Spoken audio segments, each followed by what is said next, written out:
Goodness of fit chi square test. Chi square test എന്ന് പറയുന്നത് നമ്മളിപ്പം ടെസ്റ്റ് യൂസ് ചെയ്യുന്നത് ഇപ്പം നമ്മളിപ്പം കുറച്ച് ഡാറ്റ കളക്ട് ചെയ്തു.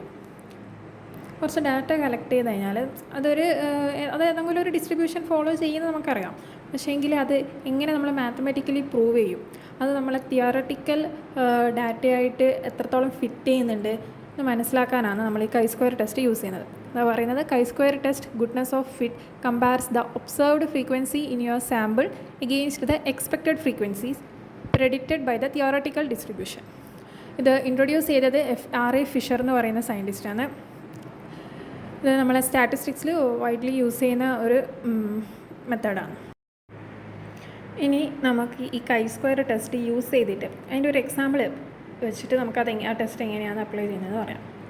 അപ്പോൾ നമ്മളിവിടെ യൂസ് ചെയ്യുന്നത് use chi square test to find out whether two given variables are related or not.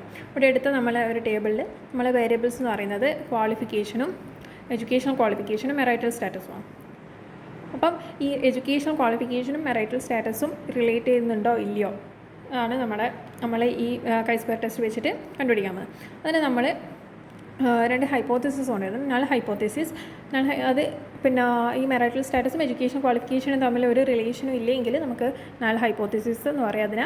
അല്ലെങ്കിൽ alternative hypothesis, there is A significant relation between the marital status and the educational qualification.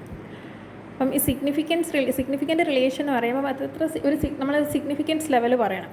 കൂടുതൽ പിന്നെ എടുക്കുക അതൊരു 50%, അതെന്ന് വെച്ചാൽ 0.05 ആണ്. അല്ലെങ്കിൽ പിന്നെ ഓരോ ഡാറ്റ അനുസരിച്ചിട്ട് നമുക്ക് വേറെ സിഗ്നിഫിക്കൻസ് ലെവൽ എടുക്കാം. പക്ഷേ അതിൽ കൂടുതൽ ഉപയോഗിക്കുന്നത് 0.05 ആണ്. ഇനി അടുത്തത് പിന്നെ ടേബിൾ ഓഫ് എക്സ്പെക്റ്റഡ് വാല്യൂസ് അല്ലെങ്കിൽ കാൽക്കുലേറ്റഡ് വാല്യൂസ് കണ്ടുപിടിക്കുക എന്നുള്ളതാണ്. അത് കണ്ടുപിടിക്കാൻ വേണ്ടിയിട്ട് നമ്മൾ ചെയ്യേണ്ടതെന്ന് വെച്ചാൽ ഇപ്പം നമ്മളെ ഹൈസ്കൂൾ അൺമാരീഡും ഹൈസ്കൂൾ ക്വാളിഫിക്കേഷനും ഉള്ളവരെ എണ്ണം നമ്മൾ നേരത്തെ കണ്ടത് എത്രയാണ്? 36. അപ്പം അതിൻ്റെ റോ ടോട്ടൽ 90, അതിൻ്റെ കോളം ടോട്ടലും 90, ഗ്രാൻഡ് ടോട്ടൽ 300 ആണ്. അപ്പം ആ row total into column total divided by 300 ചെയ്താൽ നമുക്കതിൻ്റെ എക്സ്പെക്റ്റഡ് വാല്യൂ കിട്ടും. അങ്ങനെ നമ്മൾ ഓരോന്നിൻ്റെ അതും എടുക്കുക. ഈ ടേബിളിൽ നിന്ന് ഓരോന്നിൻ്റെ മിഡിൽ സ്കൂളും അൺമാരീഡും ആയവരെ, മിഡിൽ സ്കൂളും പിന്നെ മാരീഡ് ആയവരെ എത്രത്തോളം ഉണ്ട് അത് എടുത്തിട്ട് നമ്മൾ ഇതേപോലെ ഈ ടേബിൾ എക്സ്പെക്റ്റഡ് വാല്യൂവിൻ്റെ ടേബിൾ ഫില്ല് ചെയ്യാം.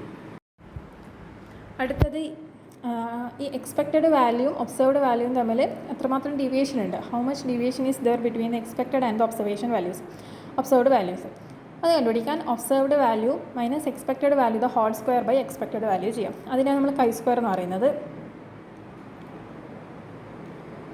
Observed value minus expected value the whole square by expected value. അപ്പം അതിൻ്റെ ഒരു ടേബിൾ കണ്ടുപിടിക്കണം. അതിനാണ് നമ്മൾ calculation of chi square observed value എഴുതിയ expected value, observed minus expected, observed minus expected the whole square, observed minus expected the whole square divided by. എന്നിട്ട് നമ്മളതിൻ്റെ മീൻ കണ്ടുപിടിക്കാം. അതായിരിക്കും നമ്മളെ കൈ-സ്ക്വയർ. കാൽക്കുലേറ്റഡ് കൈ-സ്ക്വയർ എന്ന് പറയുന്നതായിരിക്കും അത്. ഇതിൻ്റെ മീൻ എന്നാണ് ഞാൻ പറഞ്ഞത്, മീനല്ല. കൈ-സ്ക്വയർ എന്ന് പറയുന്നത് അതിൻ്റെ എല്ലാം സം എടുക്കുക. Summation observation minus expected the whole square by expected value ആണ് കൈ-സ്ക്വയർ എന്ന് പറയുന്നത്, മീനല്ല. ഇനി നമ്മൾ ഈ കാൽക്കുലേറ്റഡ് കൈ-സ്ക്വയർ തിയോറട്ടിക്കൽ കൈ-സ്ക്വയറിൻ്റെ പിന്നെ തിയോറട്ടിക്കൽ ടേബിളുമായിട്ട് നമ്മൾ കമ്പയർ ചെയ്യണം. അത് കമ്പയർ ചെയ്യുന്നതിന് മുമ്പ് നമുക്ക് ഡിഗ്രീസ് ഓഫ് ഫ്രീഡം കണ്ടുപിടിക്കണം. ഡിഗ്രീസ് ഓഫ് ഫ്രീഡം കണ്ടുപിടിക്കാൻ നമ്മൾ ആദ്യത്തെ ടേബിളിലെ column -1, number of columns -1 into number of rows -1 ചെയ്യണം. നമ്മൾ നമ്പർ ഓഫ് കോളംസ് എന്ന് പറയുന്നത് 5 ആണ്, നമ്പർ ഓഫ് റോസ് എന്ന് പറയുന്നത് 4 ആണ്. അപ്പം 5 - 1 ഇൻറ്റു 4 - 1 അങ്ങനെ 12 എന്ന് കിട്ടും. നമ്മൾ സിഗ്നിഫിക്കൻസ് ലെവൽ എന്ന് പറയുന്നത് 0.05 ആണ്. ഇത് നമ്മൾ ഇതിന് കൈ-സ്ക്വയറിൻ്റെ തിയോറട്ടിക്കൽ വാല്യൂ ആയിട്ട് കൈ-സ്ക്വയറിൻ്റെ ടേബിൾ ഓഫ് വാല്യൂസ് ആയിട്ട് നമ്മൾ കമ്പയർ ചെയ്യുക. ഞാനിവിടെ കൊടുത്തിട്ടുണ്ട് കൈ-സ്ക്വയറിൻ്റെ ടേബിളാർ വാല്യൂ. അപ്പം അതിൽ സിഗ്നിഫിക്കൻസ് ലെവൽ 0.05ൻ്റെ കൈ-സ്ക്വയറിൻ്റെ ടേബിളാർ വാല്യൂ വരുന്നത് 21.03 ആണ്. നമ്മൾ കാൽക്കുലേറ്റ് ചെയ്ത കൈ-സ്ക്വയർ എന്ന് പറയുന്നത് 23.57 ആണ്. അപ്പോൾ നമ്മളെ കാൽക്കുലേറ്റഡ് കൈ-സ്ക്വയർ നമ്മുടെ ടേബിളാർ കൈ-സ്ക്വയറിനെ കാട്ടിയും കൂടുതലാണ്. അല്ലെങ്കിൽ ടേബിളാർ കൈ-സ്ക്വയർ അല്ലെങ്കിൽ കൈ-സ്ക്വയർ ക്രിട്ടിക്കൽ എന്നും പറയാം. അപ്പം നമ്മൾ എന്ത് ചെയ്തോ പിന്നെ നമ്മൾ ആദ്യം പറഞ്ഞിരുന്നു രണ്ട് ഹൈപ്പോത്തസിസ് പറഞ്ഞിരുന്നു, നൾ ഹൈപ്പോത്തസിസും പിന്നെ അത് ഓൾട്ടർനേറ്റ് ഹൈപ്പോത്തസിസും. അപ്പം കൈ-സ്ക്വയർ കാൽക്കുലേറ്റഡ് ടേബിൾ ആറിനെക്കാട്ടിയും കൂടുതലായതുകൊണ്ട് നമ്മൾ നൾ ഹൈപ്പോത്തീസിസ് റിജക്റ്റ് ചെയ്യുന്നു, എന്നിട്ട് ഓൾട്ടർനേറ്റ് ഹൈപ്പോത്തീസിസ് ആക്സെപ്റ്റ് ചെയ്യുന്നു. ഓൾട്ടർനേറ്റ് ഹൈപ്പോത്തീസിസ് പറയുന്നത് വെച്ചാൽ പിന്നെ there is a significant relation between the expected value and calculated value എന്നാണ്.